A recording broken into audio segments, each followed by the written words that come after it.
Jada and Will aside, we do have to talk about the fashion that was on display at the Oscars last night. And here to break it down special on a Monday, we have stylist and author Heather Newberger with us today. Hey, I got to get your reaction to the obvious first. Oh, man. I mean, we're going to keep Jada out of my mouth, although it was one of my favorite dressed of the Oscars. There you go. All right, let's start with some of the looks that you picked from yesterday. Some of them really nods to old Hollywood glamour. Let's take a look.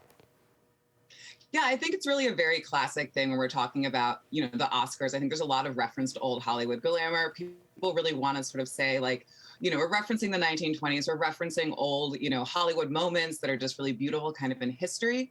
So we're looking at Nicole Kidman. She's wearing a really classic Armani dress that's just so beautiful. And she's standing next to Alana Haim, who is in Louis Vuitton. And both of those looks really feel, beautiful, old Hollywood, really classic.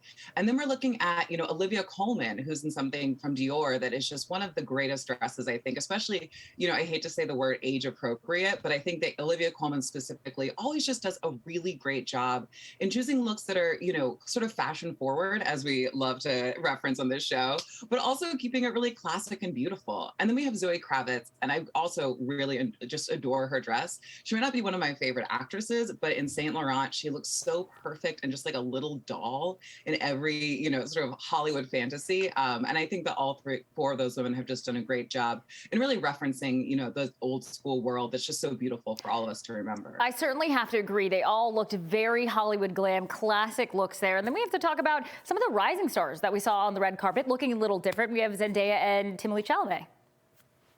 Yeah, and I bring them up specifically because I think they are both such rising stars in our world. And what they did on the runway was very similar. I don't think that necessarily they were both trying to reference Dune, even though that was the reason they were at the Oscars. But I would say that they're both bringing that sparkle and shine, which we've talked about seeing on the runways a lot. And they're really standing out. They're reminding us that new Hollywood is just Hollywood is. I think we lost a little bit of audio there for Heather. Hopefully we can get her back. Oh, there you it's just are. Me talking about Timothée Chalamet's chest, which I think was the second biggest thing after Will Smith's big punch. Everyone's talking about how, we got to see everyone's favorite American man's chest right there. But we are looking at all that sparkle and shine that I think is really bringing so much energy to the runways. And also we see here on these rising stars in our world. Now, another thing that, we always talk about the women and their dresses and their gowns and everything being glamorous, but, the men in mostly recent years, too, they've been really stepping up their game when it comes to the Oscars. What are the guys wearing yesterday that you saw that really stood out? So first and foremost, one of the things I really responded to is that a lot of the men are really leaning into color. And I think that's something that, specifically we were not seeing 5 years ago, 10 years ago. And now, we did have Daniel Kaluuya, who I'm not going to bring up only because I wasn't a huge fan of his extremely bright blue jacket, which we're not even going to show here. But I did love all three of these men. We're looking at Cody Smith-McPhee over on the left. And I thought he did such a great job in Bogota with some Cartier jewelry, just really kind of bringing that Gen Z feel, but also feeling so classic in that beautiful, light pale suit. And then Wesley Snipes really like taking some adventures in that outfit. I love what he's doing there. It's Givenchy. He looks like he's having so much fun with fashion too. And I think that's something that I really identified when I'm looking at all three of these men.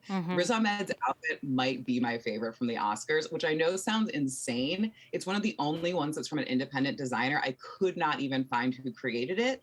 But what I love about the look is it's so casual in this way that also feels very dressed up. And I love the idea that we're kind of moving into more interesting silhouettes and shapes, specifically when we're talking about menswear and also color.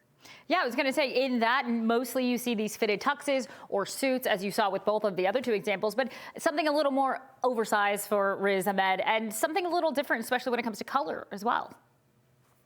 Yeah, it's really fun to see, and I think that when we're talking about color and menswear, again, it's something that I think, we're seeing more classic looks on some guys like Jake Gyllenhaal. I didn't really include him in my roundup because he just looked handsome. But there's so much to say about, men actually taking risks with fashion and saying, it's not just the classic suit. I don't have to just, look good like Andrew Garfield. I can actually take, some steps to actually make a statement with my fashion. And speaking of statements. Yeah, finally, she won Best Actress. And for you, was she best dressed? I think so. You know, I am a big Gucci fan, so it is hard for me not to say that Jessica Chastain was the best dressed at the Oscars. I think one of the things that makes her dress so great is also her hair. I think there's this wonderful mermaid look sort of happening Mhm. throughout her entire look. The sparkle, the shine, the feeling, you know, all that energy that kind of comes through her really not only makes her our best actress, but also says it on the red carpet, which I think is really important to do. All right, Heather, thank you for joining us on this Monday. I know you gotta leave right now, so make sure you guys follow Heather on Instagram at Heather Newberger, and also you guys pick up her book, How to Date Your Wardrobe. So nice to see you on this Monday morning.